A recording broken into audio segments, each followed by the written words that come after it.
The rabbis were in Medina, and the Quraysh sent a delegation to find out from them, how can we tell whether this man, Nabi Muhammad ﷺ, is indeed a prophet?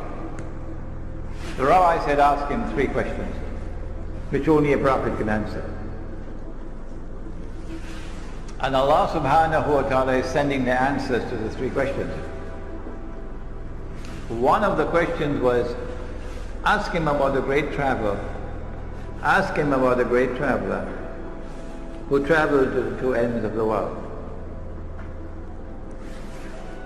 So with question 1, ask him about the great traveler who traveled to the 2 ends of the earth.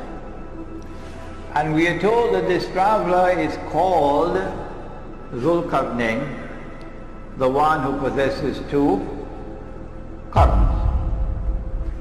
And qarn can mean a horn, so qarnain will be 2 horns. And qarn could also be an age or an epoch, a time.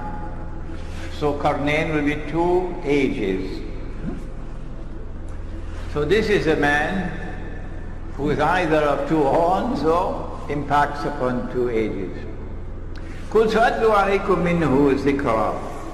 I am going to tell you something about him which must be remembered. إِنَّا مَكَّنَّا لَهُ فِي الْأَرْضِ وَآتَيْنَاهُ مِنْ كُلِّ شَيْءٍ سَبَبًا. Behold, we established him on earth securely, with the power and with the means, with the capacity and the knowledge and the right means to achieve anything that he might set out to achieve. And so surely a superpower, not an ordinary power, a superpower. فَأَتْبَعَ سَبَبًا. And so he chose the right means now to do what he wanted to do. حتى إذا بلغ مغرب الشمس. He sets out on a journey to the west. And he reaches a place where the sun is setting. And there he found it setting in a body of water that was hamiyah, dark, murky, so visibility in that water will be very shallow. And there he came across a people. Is it possible for us to identify that body of water? If we can, we'll be on the way to locating the geographical location of the area in which we're talking about. We're going to do that in a moment, inshallah. Then Zulqarnain set off on the 2nd journey now. And he's going to the rising of the sun. And when he had traveled to the distance that he could travel, the Quran does not tell us how far it was, he came upon a people, لَمْ نَجْعَلْ مِن دُونِهَا سِتْرًا. A people, لَمْ نَجْعَلْ لَهُمْ مِن دُونِهَا سِتْرًا. We have not provided for them as a covering other than this covering. It appears to us that it is the natural covering that you have from the sunshine. So a people living a primitive way of life. And he left them as they were. And then he went on to the 3rd journey, which is verse number 92. And so now he travels in the 3rd direction. إِذَا بَلَغَ بَيْنَ السَّدَّيْنِ. He comes to a place between a pass between 2 mountain ranges. On this side are mountains, on this side are mountains. And in between there is a pass. Can we locate Geographically, where are we talking about? Is it possible? He passed between two mountain ranges. And there he came across a people, لا يكادون يفقهون قولا. He came across a people whose language he could not understand, because their language was unique. Their language had no connections with other language in that region. It was a language which was not connected with all the other languages in that region. When they had learned to communicate with each other, then these people spoke to Zulkarnain and said to him, Ya Zulkarnain, O Zulkarnain, Inna Ya'juj wa Ma'juj mufsiduna fil ard. Gog and Magog are committing acts of fasad in our territory. So Gog and Magog have PhDs in fasad. O Zulkarnain, can you help us? You have the power. Can you build a barrier to protect us from these people? He should have said, I don't need to build any barrier. I'll move in there and I'll beat them up, and they won't touch you anymore. So I don't need to build any barrier. I'll go and teach them a lesson they'll never forget. But no, he didn't say that. They said, we're prepared to pay you. He said, I don't need your money. What Allah has given to me is more valuable. So he agreed to build a barrier. What I need from you is your labor. Help me with your manpower. And I'm going to build a barrier between you. Now number 96, verse number 96. Bring me blocks of iron. And so that has to be a geographical location where there's iron ore. It has to be a geographical location where there are mountain ranges and a pass between the mountain ranges.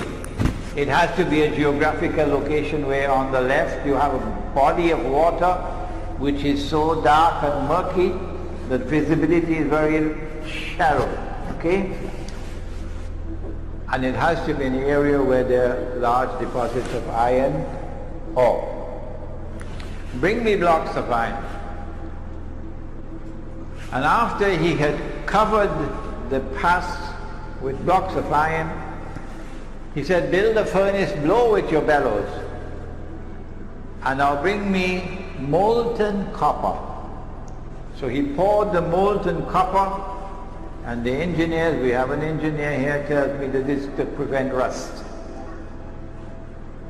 And after he had built the barrier and covered it, the Quran speaks, it changes from the word saddain to use another word, sadafain. In verse number 95, آتوني زبر الحديد حتى إذا ساوى بين الصدفين. Previously the word used was saddain, but now the word used is sadafain. Saddain is two barriers,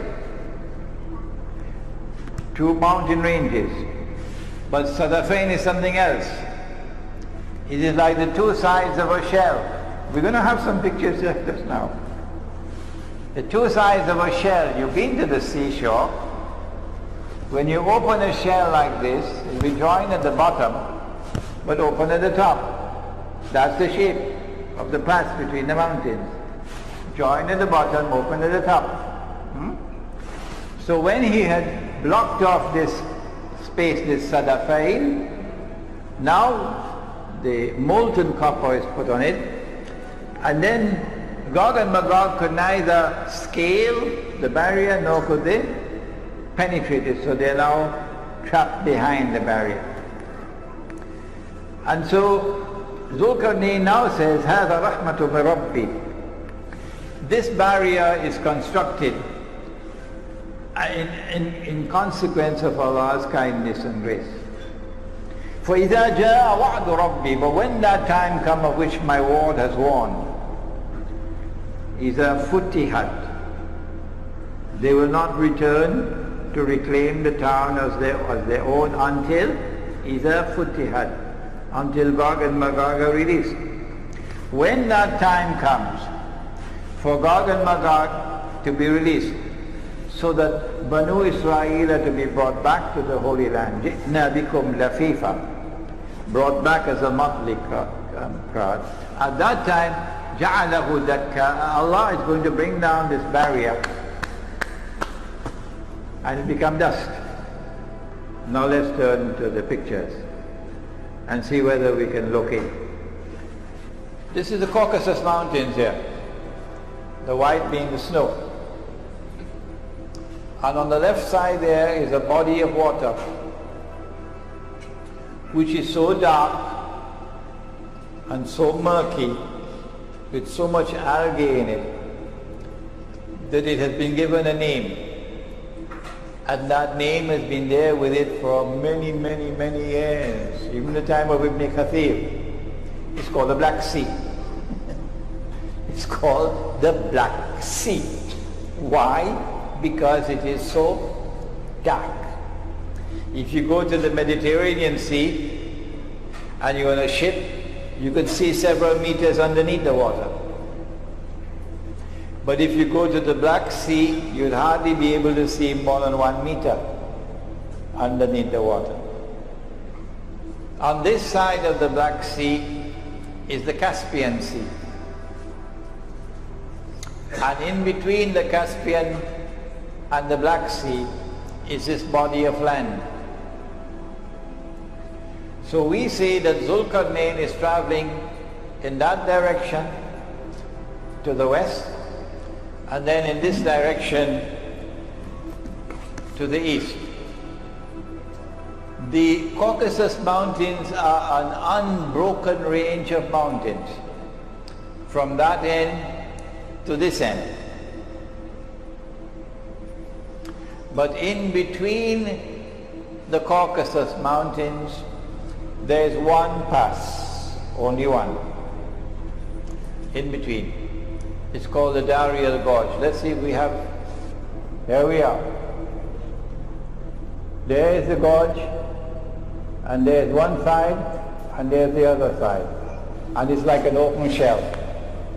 See, the Quran is describing this Sadafain. So we have, I believe, established for you the geographical location of Gog and Magog. The people who are located behind the barrier. Behind the barrier, on that side of the Caucasus, were the Khaza.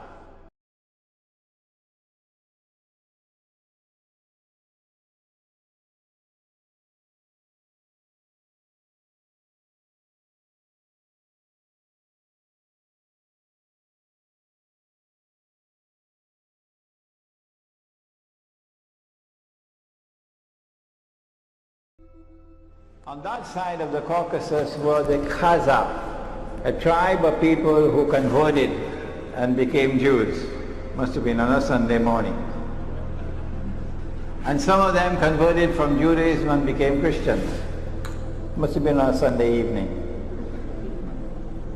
So you have Khaza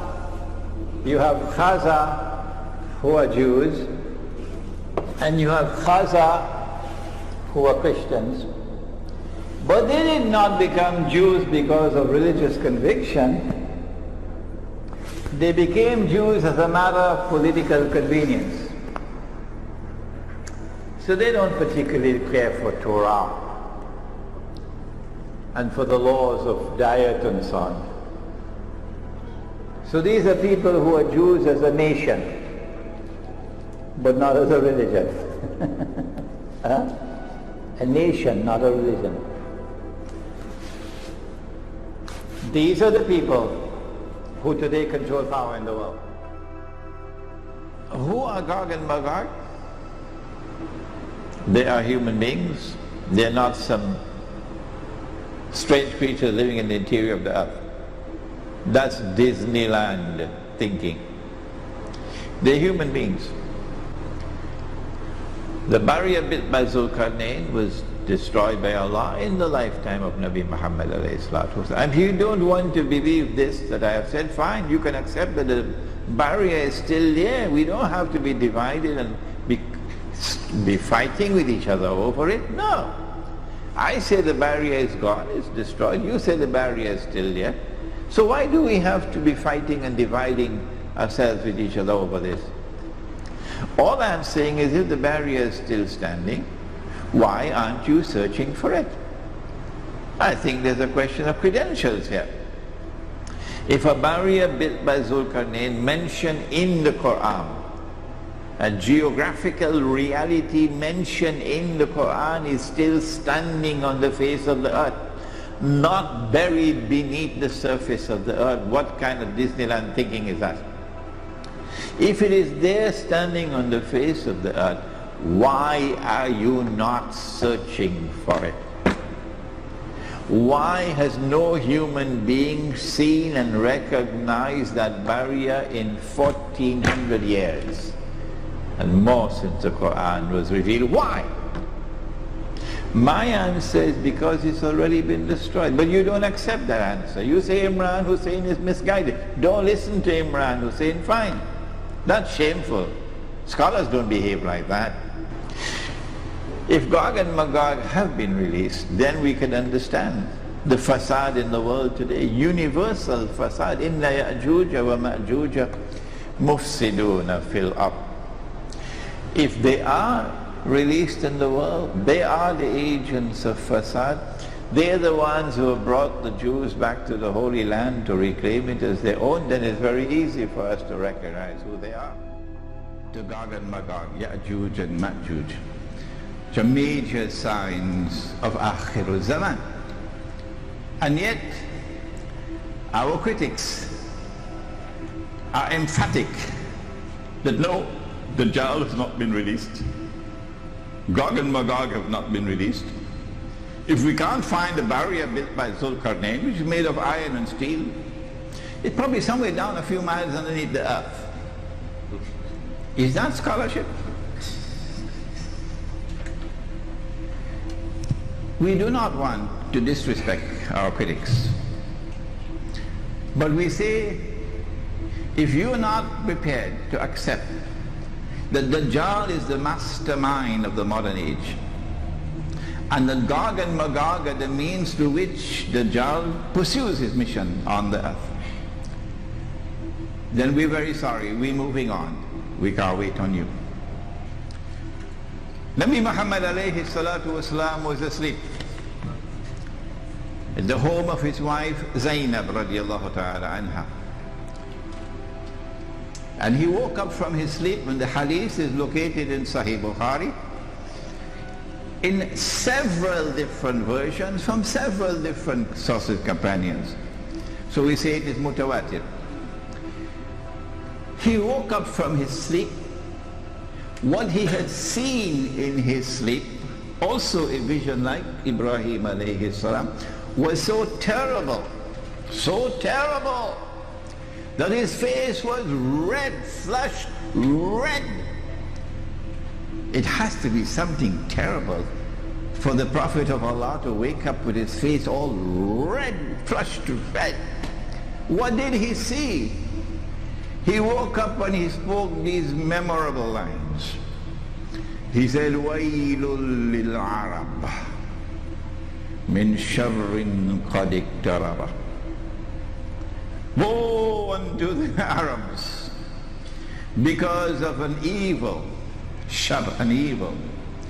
It can't be an ordinary evil for his face to be so flush red.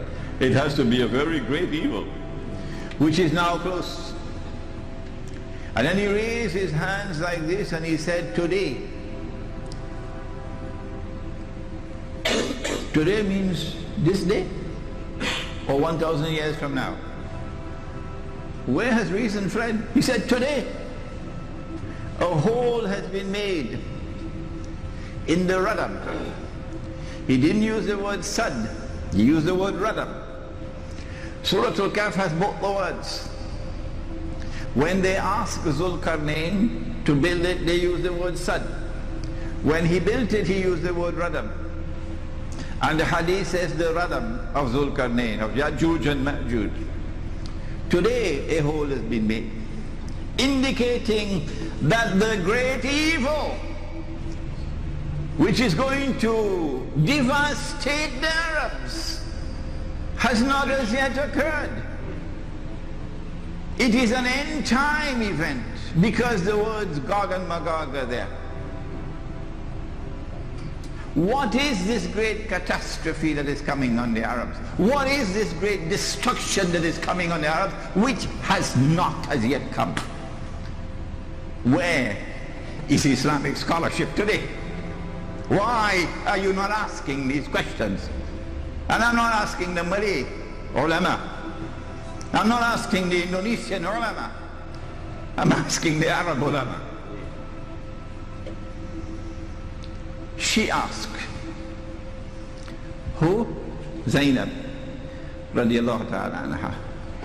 Anuhlika, will we be destroyed? Anuhlika, halaka, to destroy. Will we be destroyed? This is the word she asked. Will we, the Arabs, be destroyed when there are righteous people amongst us? The hadith is in Sahih Bukhari. He said, Na'am, yes. And then he went on to use words I never understood until recently, until I saw the pathetic state of Islamic scholarship today, and the even pathetic state of those who lead Muslims today. He said, إِذَا كَثُرَ الْخَبَثِ, when the scum prevails, then it will come. And today, the scum prevails. They have eyes and yet they cannot see. They have ears and yet they cannot hear. They have hearts and yet they do not understand. أُولَٰئِكَ كَالْأَنْعَامِ بَلْ هُمْ أَضَلُّ بَلْ هُمْ أَضَلُّ. They're worse than cattle. They're the scum.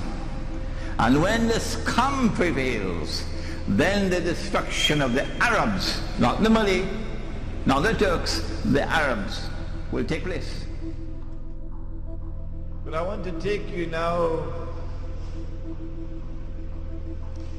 back to that spot in the Caucasus Mountains, because we want to fine-tune our attempt to identify Gog and Magog.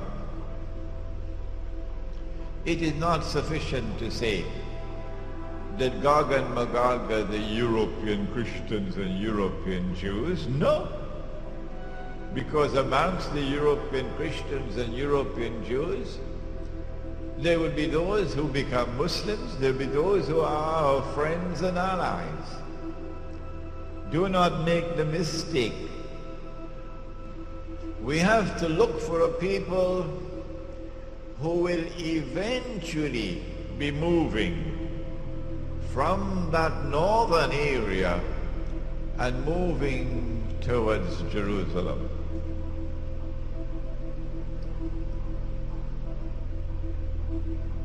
Shortly after the death of the Prophet sallallahu alaihi wasallam, something very mysterious happened in that part of the world that historians have chosen to bury. A tribe called the Khaza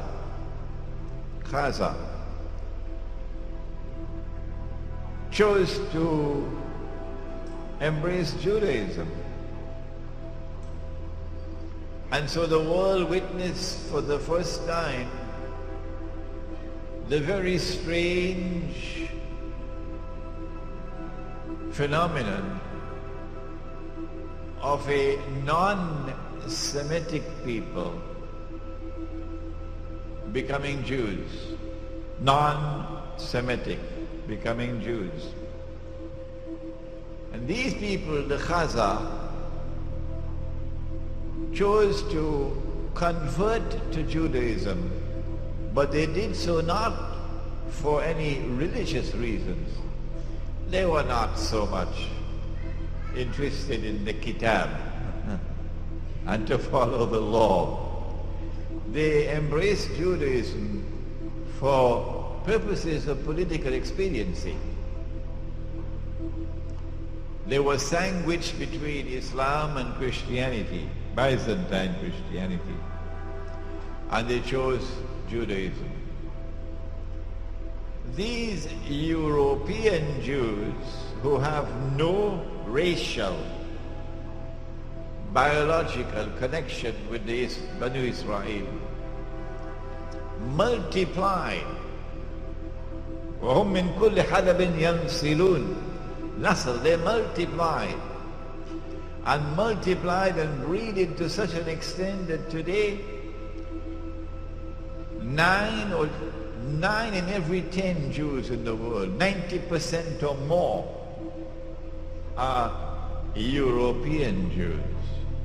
They outnumber the Semitic Jews by 9 to 1 or 10 to 1.